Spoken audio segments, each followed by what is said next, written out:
Samuel 15. Samuel dit à Saül: C'est moi que l'Éternel a envoyé pour t'oindre roi sur son peuple, sur Israël.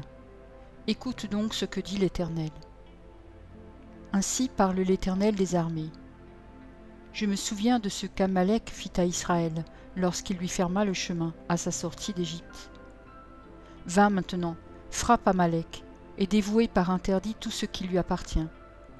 Tu ne l'épargneras point, et tu feras mourir hommes et femmes, enfants et nourrissons, bœufs et brebis, chameaux et ânes.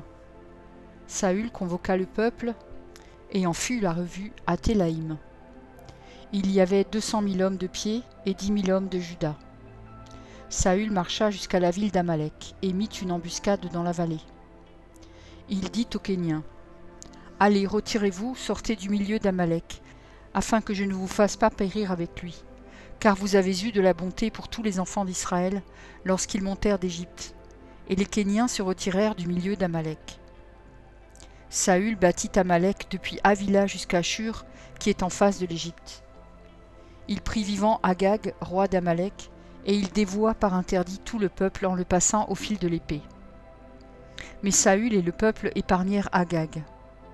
Et les meilleures brebis, les meilleurs bœufs, les meilleures bêtes de la seconde portée, les agneaux gras et tout ce qu'il y avait de bon. Ils ne voulurent pas le dévouer par interdit, et ils dévouèrent seulement tout ce qui était méprisable et chétif. L'Éternel adressa la parole à Samuel et lui dit: Je me repens d'avoir établi Saül pour roi, car il se détourne de moi, et il n'observe point mes paroles. Samuel fut irrité, et il cria à l'Éternel toute la nuit. Il se leva de bon matin pour aller au-devant de Saül, et on vint lui dire: Saül est allé à Carmel, et voici, il s'est érigé un monument. Puis il s'en est retourné, et passant plus loin, il est descendu à Gilgal. Samuel se rendit auprès de Saül, et Saül lui dit: Sois béni de l'Éternel, j'ai observé la parole de l'Éternel. Samuel dit: Qu'est-ce donc que ce bêlement de brebis qui parvient à mes oreilles, et ce mugissement de bœufs que j'entends? Saül répondit: Ils les ont amenés de chez les Amalécites, parce que le peuple a épargné les meilleures brebis et les meilleurs bœufs, afin de les sacrifier à l'Éternel, ton Dieu, et le reste, nous l'avons dévoué par interdit. Samuel dit à Saül: Arrête, et je te déclarerai ce que l'Éternel m'a dit cette nuit. Et Saül lui dit: Parle. Samuel dit: Lorsque tu étais petit à tes yeux, n'es-tu pas devenu le chef des tribus d'Israël? Et l'Éternel ne t'a-t-il pas oint pour que tu sois roi sur Israël? L'Éternel t'avait fait partir en disant: Va et dévoue par interdit ces pécheurs, les Amalécites, et tu leur feras la guerre jusqu'à ce que tu les aies exterminés. Pourquoi n'as-tu pas écouté la voix de l'Éternel? Pourquoi t'es-tu jeté sur le butin et as-tu fait ce qui est mal aux yeux de l'Éternel? Saül répondit à Samuel: J'ai bien écouté la voix de l'Éternel, et j'ai suivi le chemin par lequel m'envoyait l'Éternel. J'ai amené Agag, roi d'Amalek, et j'ai dévoué par interdit les Amalécites. Mais le peuple a pris sur le butin des brebis et des bœufs, comme prémisse de ce qui devait être dévoué, afin de les sacrifier à l'Éternel, ton Dieu, à Gilgal. Samuel dit: L'Éternel trouve-t-il du plaisir dans les holocaustes et les sacrifices, comme dans l'obéissance à la voix de l'Éternel? Voici, l'obéissance vaut mieux que le sacrifice, et l'observation de sa parole vaut mieux que la graisse des béliers. Car la désobéissance est aussi coupable que la divination, et la résistance ne l'est pas moins que l'idolâtrie et les téraphimes. Puisque tu as rejeté la parole de l'Éternel, il te rejette aussi comme roi. Alors Saül dit à Samuel: J'ai péché, car j'ai transgressé l'ordre de l'Éternel, et je n'ai pas obéi à tes paroles. Je craignais le peuple, et j'ai écouté sa voix. Maintenant je te prie, pardonne mon péché, reviens avec moi, et je me prosternerai devant l'Éternel. Samuel dit à Saül: Je ne retournerai point avec toi, car tu as rejeté la parole de l'Éternel, et l'Éternel te rejette, afin que tu ne sois plus roi sur Israël. Et comme Samuel se tournait pour s'en aller, Saül le saisit par le pan de son manteau qui se déchira. Samuel lui dit: L'Éternel déchire aujourd'hui de dessus toi la royauté d'Israël, et il la donne à un autre qui est meilleur que toi. Celui qui est la force d'Israël ne ment point et ne se repent point, car il n'est pas un homme pour se repentir. Saül dit encore: J'ai péché, Maintenant je te prie, honore-moi en présence des anciens de mon peuple et en présence d'Israël. Reviens avec moi, et je me prosternerai devant l'Éternel ton Dieu. » Samuel retourna et suivit Saül, et Saül se prosterna devant l'Éternel. Puis Samuel dit, « Amenez-moi Agag, roi d'Amalek. » Et Agag s'avança vers lui d'un air joyeux. Il disait, « Certainement l'amertume de la mort est passée. » Samuel dit, « De même que ton épée a privé des femmes de leurs enfants, ainsi ta mère entre les femmes sera privée d'un fils. » Et Samuel mit Agag en pièces devant l'Éternel à Gilgag. Samuel partit pour Rama, et Saül monta dans sa maison à Gibéa de Saül. Samuel n'alla plus voir Saül jusqu'au jour de sa mort, car Samuel pleurait sur Saül, parce que l'Éternel se repentait d'avoir établi Saül roi d'Israël. 1 Samuel 16. L'Éternel dit à Samuel, « Quand cesseras-tu de pleurer sur Saül? Je l'ai rejeté afin qu'il ne règne plus sur Israël. Remplis ta corne d'huile et va, je t'enverrai chez Isaïe, Bethléemite, car j'ai vu parmi ses fils celui que je désire pour roi. » Samuel dit, « Comment irai-je? Saül l'apprendra et il me tuera. » Et l'Éternel dit, « Tu emmèneras avec toi une génisse et tu diras, je viens pour offrir un sacrifice à l'Éternel. Tu inviteras Isaïe au sacrifice. Je te ferai connaître ce que tu dois faire, et tu oindras pour moi celui que je te dirai. » Samuel fit ce que l'Éternel avait dit, et il alla à Bethléem. Les anciens de la ville accoururent effrayés au-devant de lui et dirent, « Ton arrivée annonce-t-elle quelque chose d'heureux » Il répondit, « Oui, je viens pour offrir un sacrifice à l'Éternel. Sanctifiez-vous et venez avec moi au sacrifice. » Il fit aussi sanctifier Isaïe et ses fils, et il les invita au sacrifice. Lorsqu'ils entrèrent, il se dit, en voyant Eliab, « Certainement loin de l'Éternel est ici devant lui. » Et l'Éternel dit à Samuel, « Ne prends point garde à son apparence et à la hauteur de sa taille, car je l'ai rejeté. L'Éternel ne considère pas ce que l'homme considère. L'homme regarde à ce qui frappe les yeux, mais l'Éternel regarde au cœur. » Isaïe appela Abinadab et le fit passer devant Samuel.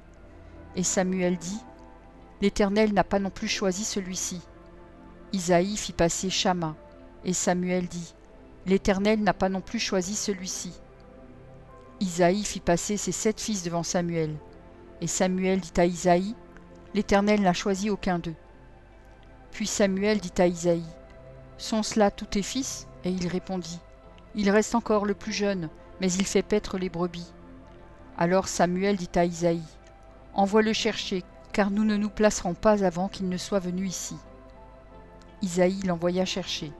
Or il était blond, avec de beaux yeux et une belle figure. L'Éternel dit à Samuel, « Lève-toi, oins-le, car c'est lui. » Samuel prit la corne d'huile et l'oignit au milieu de ses frères. L'Esprit de l'Éternel saisit David, à partir de ce jour et dans la suite. Samuel se leva et s'en alla à Rama. L'Esprit de l'Éternel se retira de Saül, qui fut agité par un mauvais esprit venant de l'Éternel. Les serviteurs de Saül lui dirent, « Voici, un mauvais esprit de Dieu t'agite. Que notre Seigneur parle, tes serviteurs sont devant toi. Ils chercheront un homme qui sache jouer de la harpe, et quand le mauvais esprit de Dieu sera sur toi, il jouera de sa main, et tu seras soulagé. » Saül répondit à ses serviteurs, « Trouvez-moi donc un homme qui joue bien, et amenez-le-moi. » L'un des serviteurs prit la parole et dit, « Voici, j'ai vu un fils d'Isaïe, Bethléemite, qui sait jouer. C'est aussi un homme fort et vaillant, un guerrier, parlant bien et d'une belle figure, et l'Éternel est avec lui. » Saül envoya des messagers à Isaïe pour lui dire, « Envoie-moi David ton fils qui est avec les brebis. » Isaïe prit un âne, qu'il chargea de pain, d'une outre de vin et d'un chevreau. Et il envoya ces choses à Saül par David, son fils. David arriva auprès de Saül et se présenta devant lui. Il plut beaucoup à Saül, et il fut désigné pour porter ses armes. Saül fit dire à Isaïe, « Je te prie de laisser David à mon service, car il a trouvé grâce à mes yeux. » Et lorsque l'Esprit de Dieu était sur Saül, David prenait la harpe et jouait de sa main. Saül respirait alors plus à l'aise et se trouvait soulagé, et le mauvais esprit se retirait de lui. 1 Samuel 17. Les Philistins réunirent leurs armées pour faire la guerre, et ils se rassemblèrent à Soko, qui appartient à Juda, Ils campèrent entre Soko et Azéka, à Éphès d'Amim. Saül et les hommes d'Israël se rassemblèrent aussi. Ils campèrent dans la vallée des Térébintes, et ils se mirent en ordre de bataille contre les Philistins. Les Philistins étaient vers la montagne d'un côté, et Israël était vers la montagne de l'autre côté. La vallée les séparait. Un homme sortit alors du camp des Philistins et s'avança entre les deux armées. Il se nommait Goliath, il était de Gath, et il avait une taille de 6 coudées et un empan. Sur sa tête était un casque d'airain, et il portait une cuirasse à écailles, du poids de 5000 cycles d'airain. Il avait aux jambes une armure d'airain et un javelot d'airain entre les épaules. Le bois de sa lance était comme une essouple de tisserand, et la lance pesait 600 cycles de fer. Celui qui portait son bouclier marchait devant lui. Le Philistin s'arrêta, et s'adressant aux troupes d'Israël rangées en bataille, il leur cria : « Pourquoi sortez-vous pour vous ranger en bataille ? Ne suis-je pas le Philistin, et n'êtes-vous pas des esclaves de Saül ? Choisissez un homme qui descende contre moi. S'il peut me battre et qu'il me tue, nous vous serons assujettis. Mais si je l'emporte sur lui et que je le tue, vous nous serez assujettis et vous nous servirez. » Le Philistin dit encore : « Je jette en ce jour un défi à l'armée d'Israël. Donnez-moi un homme, et nous nous battrons ensemble. » Saül et tout Israël entendirent ces paroles du Philistin, et ils furent effrayés et saisis d'une grande crainte. Or David était fils de cet Éphratien de Bethléem de Juda, nommé Isaïe, qui avait 8 fils et qui, du temps de Saül, était vieux, avancé en âge. Les 3 fils aînés d'Isaïe avaient suivi Saül à la guerre. Le premier-né de ces 3 fils qui étaient partis pour la guerre s'appelait Eliab, le second Abinadab et le troisième Shamma. David était le plus jeune. Et lorsque les 3 aînés eurent suivi Saül, David s'en alla de chez Saül et revint à Bethléem pour faire paître les brebis de son père. Le Philistin s'avançait matin et soir, et il se présenta pendant 40 jours. Isaïe dit à David, son fils : « Prends pour tes frères cet épha de grains rôtis et ces 10 pains, et cours au camp vers tes frères. Porte aussi ces 10 fromages au chef de leurs milliers. Tu verras si tes frères se portent bien, et tu m'en donneras des nouvelles sûres. » Ils sont avec Saül et tous les hommes d'Israël dans la vallée des Térébintes, faisant la guerre aux Philistins. David se leva de bon matin, il laissa les brebis à un gardien, prit sa charge et partit, comme Isaïe le lui avait ordonné. Lorsqu'il arriva au camp, l'armée était en marche pour se ranger en bataille et poussait des cris de guerre. Israël et les Philistins se formèrent en bataille, armée contre armée.